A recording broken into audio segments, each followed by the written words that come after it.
There's a sound most people never hear. Not because it's quiet, but because nobody's listening.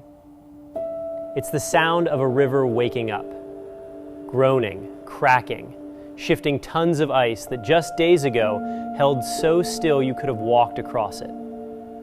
Tonight, above the hook, we watch it move. Some winters, when the cold settles in and stays, really stays, something extraordinary happens along the Jersey shore that most people never think about. The Sandy Hook Bay freezes. The Navesink River locks up. The Shrewsbury River turns to glass. These aren't deep Arctic waterways. They're shallow, tidal, and brackish, part salt, part fresh, which means they don't freeze easily. When they do, it means the cold came hard and it came with patience. The Sandy Hook Bay sits wide open between the Highlands and the Hook itself, a body of water shaped by centuries of nor'easters and navigation. The Navesink stretches west from the Atlantic Highlands, winding through some of the oldest settlements in North America.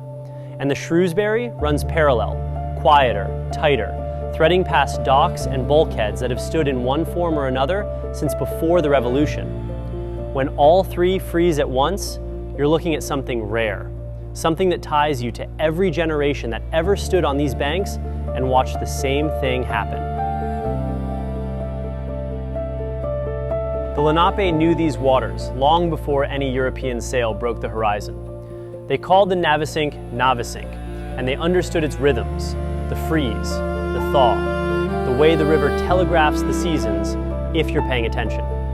By the 1700s, the frozen rivers weren't just a curiosity, they were infrastructure.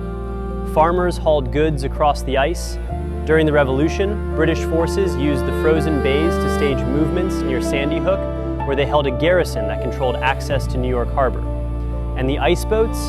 You can't talk about frozen rivers here without talking about ice boats. The Shrewsbury River was one of the great ice boating grounds on the East Coast. Flat-bottomed crafts with steel runners and massive sails, flying across the ice at speeds that would terrify most sailors on open water. The tradition dates back over a century, and on the right winter, it still lives.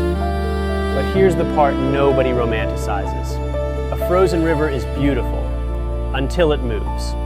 When temperatures climb and the ice begins to break, those massive sheets don't just melt quietly. They shift with the tide, they stack, they grind, and anything in their path, pilings, docks, bulkheads,